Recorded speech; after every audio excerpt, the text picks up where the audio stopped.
نے ہمیں اپنے بہت سے مومن بندوں پر فضیلت دی۔ اور سلیمان داؤد کے قائم مقام ہوئے اور کہنے لگے کہ لوگوں، ہمیں اللہ کی طرف سے پرندوں کی بولی سکھائی گئی ہے اور ہر چیز عنایت فرمائی گئی ہے، بے شک یہ اس کا خاص فضل ہے۔ اور سلیمان کے لیے جنوں اور انسانوں اور پرندوں کے لشکر جمع کیے گئے اور پھر ان کی جماعتیں بنائی گئیں، یہاں تک کہ جب چیونٹیوں کے میدان میں پہنچے تو ایک چیونٹی نے کہا کہ چیونٹیوں، اپنے اپنے بلوں میں داخل ہو جاؤ، ایسا نہ ہو کہ سلیمان اور اس کے لشکر تم کو کچل ڈالیں اور ان کو خبر بھی نہ ہو۔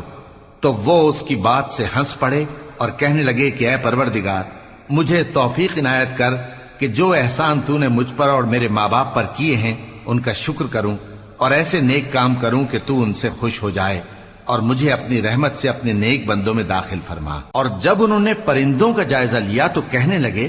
کیا سبب ہے مجھے ہدہد نظر نہیں آتا؟ کیا کہ